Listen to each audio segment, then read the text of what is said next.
میں ایک بات تو بڑے وثوق سے کہہ سکتا ہوں، عمران خان فائنینشلی کرپٹ نہیں ہوئے تھے. جو اسٹیبلشمنٹ ہمیشہ کرتی ہے کہ کسی جماعت سے جو ہے گھسا دیتی ہے، پھر جب اس سے ناراضگی ہوتی ہے تو پھر اس سے نکال کر جو ہے وہ ان کے من پسند ہوتے ہیں اور وہ جہاں چاہیں ان کو استعمال کرتے. اس وقت کی بھی بھٹو کو انہوں نے کہا سیکیورٹی رسک ہے، انہوں نے کہا بیمار ہے، اٹھا کے کالا باغ نے ان کو جو ہے کہا تم ملک سے باہر جاؤ. میں یونیورسٹی لا کالج کا، پنجاب یونیورسٹی لا کالج کا صدر تھا اور ہم نے زمزم پہ کھڑے ہو کے تقریر کی تھی، اس لیے کہ بھٹو اس وقت میسمرائز کرتا تھا. وہ ایک نوجوانوں کی امید اور راز تھا پاکستان میں. پہلے بھی وہ 8 سیٹوں سے جیتے تھے. پاکستان کی تاریخ میں آج تک کوئی اتنی سیٹوں سے بیک وقت نہیں جیتا. آزادی گفتار ہو، آپ کو حق ہو بات کرنے کا، پسند نہ پسند، یہ ظلم کی داستان کے خلاف ہمیشہ جس طرح آئیڈیلزم ہوتی ہے ایک اسٹوڈنٹس میں، اسی طرح ہمارے اندر بھی آئیڈیلزم تھی. اور اس تعلیم کا کیا فائدہ اگر آپ نے جانوروں کی طرح بے حس ہو کر جو ہے ہر جبر اور ظلم کو برداشت کرنا ہے. کہ 85% جو ہے داہنی آنکھ مکمل طور پر جو ہے وہ اللہ کرے کہ یہ ریورسیبل ہو. میں تو ڈاکٹر نہیں ہوں. نان سیریس ایٹیٹیوڈ جس طرح ہوتا ہے، اور جب ان کی بالکل بلاکیڈ ہو گئی داہنی آنکھ سے، بالکل بلرڈ ہو کے تو کچھ نظر نہ آنا ہوا، تو تب جا کے ان کو ہوش آئی. اور 31 جنوری کو یہ پمز میں لے کر گئے. اکتوبر سے لے کر جنوری 31، پورا جنوری بھی ختم ہو.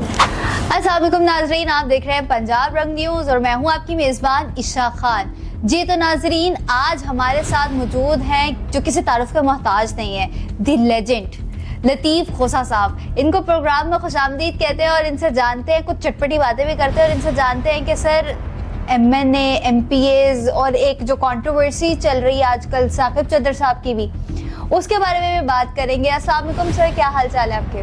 وعلیکم السلام، اللہ کا شکر ہے. آپ سنائیں کیسے ہیں آپ؟ ماشاءاللہ بڑا آپ نے تو یہ عید الاضحیٰ کا جو خون سے ہم اس کو قربانیاں کرتے ہیں، آپ نے وہی رنگ سنوار رکھا ہے. چلیں اللہ تعالیٰ اسی طرح آپ کو ہنستا کھیلتا اور اسی طرح خوش و خرم رکھے. آمین، بہت شکریہ سر.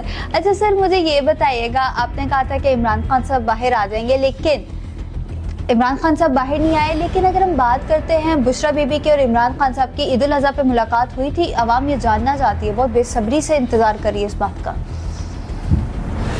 دیکھیں، جہاں تک تعلق ہے ان کی فستائیت کا اس حکومت کی، میں نے ایوب خان کے دور سے ہم نے وہ بھی دیکھا، ڈیفینس آف پاکستان رولز لگائے جاتے تھے.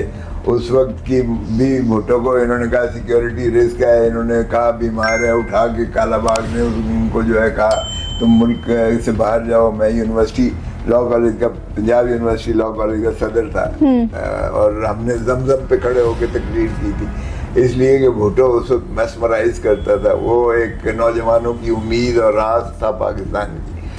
تو ہم نے بڑا خوش آمدید کیا. پرچے ہوئے ہمارے اوپر، ہاسٹل سے نکال دیا، لاٹھی چارج ہوئی، آنسو گیس ہوئے. ہم نے وہ کپڑے جو ہے چھوٹے تولیہ بھگو کے تو آنکھوں پہ رکھتے تھے، گملے اسے اوپر جہاں شیل گرتا تھا اس کے اوپر گملہ رکھ کے اسے واپس پھینکتے تھے.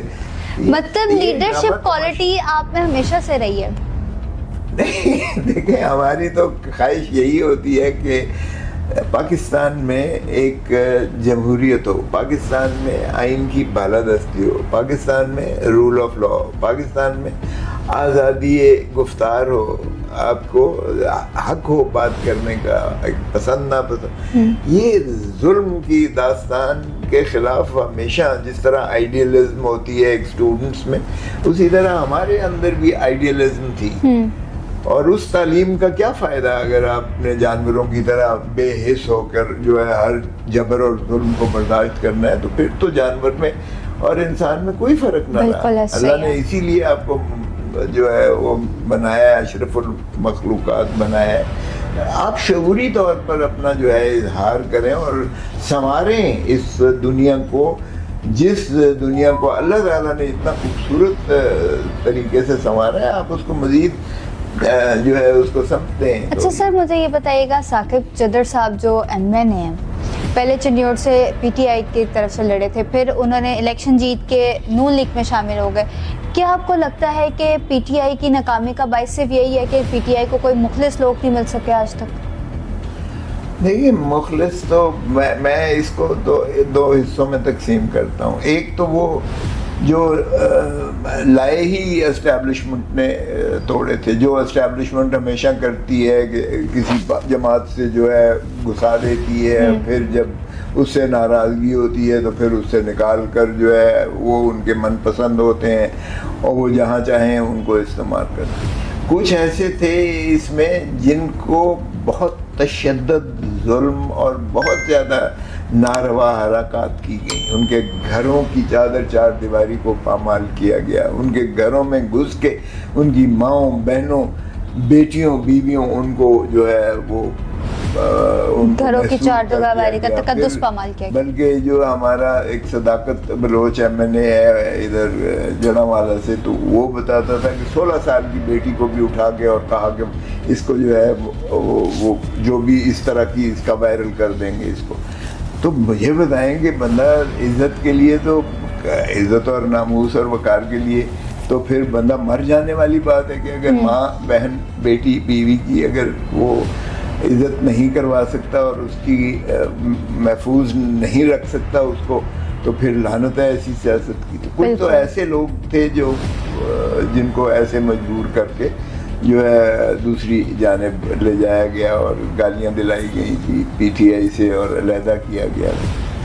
اب آپ کا کیا خیال ہے کہ میں جو بیٹھا ہوا ہوں, میرے ساتھ انہوں نے نہیں کیا ہوگا, مجھے کہا گورنر تجھے بناتے ہیں, مجھے کہا اٹارنی جنرل تیرے بیٹے کو بناتے ہیں, میں نے اسی جگہ بیٹھے ہوئے کہا, میں نے کہا یار دیکھو گورنر بھی میں رہا ہوں اور اٹارنی جنرل بھی میں رہا ہوں, کوئی اور بات کرو. یہ تو مجھے کوئی بڑا عہدہ لے کر آؤ, کوئی بڑی کوئی کنٹروورسی لے کر آؤ ہمارے لیے. میرا مطلب ہے یہ اس طرح سے.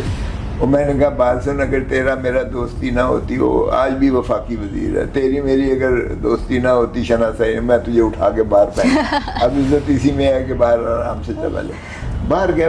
میرا مطلب ہے اس طریقے سے اگر میرے اوپر تو کوئی ایسا پریشر نہیں تھا سوائے اس کے کہ لالچ دی گئی مجھے. لالچ میں شاید انہوں نے برٹش گیزیٹیئر نہیں پڑھا.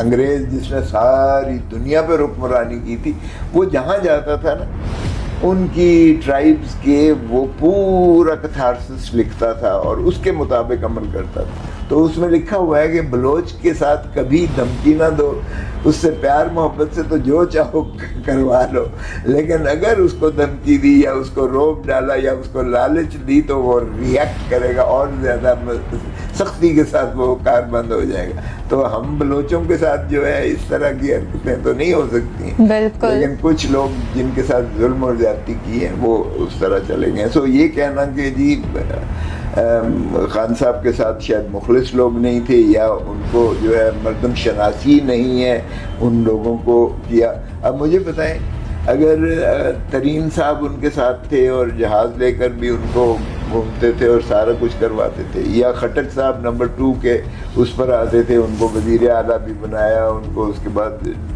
ڈیفنس منسٹر بھی بنایا, یا ان کو عمران کو گورنر بنایا, ادھر بنایا, اگر یہ لوگ چلے جاتے ہیں اس طرح چھوڑ جاتے ہیں خان صاحب کو, تو یہ میں سمجھتا ہوں اگر وفا نہیں ہے تو وہ انسان ہی نہیں ہے جس میں. تو سر اب شیخ رشید صاحب جو ہیں وہ کہہ رہے ہیں کہ میں واپس قانون میں واپس آؤں گا, اپنی وکالت کو شروع کرتا ہوں, اور یہ ساری چیزوں میں کیا آپ کو لگتا ہے کہ ان کو کرنی چاہیے اب دوبارہ؟ دیکھیں یہ تو ہر بندے کا اپنا مرضی ہوتی ہے, اس میں تو عمر کی کوئی قدغن نہیں ہے. جس طرح کہتے ہیں کہ from the cradle of the mother to the graveyard, یعنی انسان کو پڑھتے رہنا چاہیے, سیکھتے رہنا چاہیے, زندگی میں آگے جستجو اور جد و جہد کرتے رہنا چاہیے, پیدا ہونے سے لے کر جب تک اس کی قبر تک, جب تک وہ سفر. تو زندگی کا یہ سفر تو ہر ایک نے اپنا اپنا اپنے مزاج کے مطابق کرنا ہے. لیکن اللہ تعالیٰ, میں دعا گو ہوں, اللہ ان کو اس عزم میں, اس مشن میں ان کو کامیاب کرے. اس سے علاوہ تو میں کیا کہہ سکتا ہوں. یہ ان کی پسند ہے, ان کی چوائس ہے, ان کی مرضی ہے, میں اس میں کوئی مشورہ. اگر آپ کو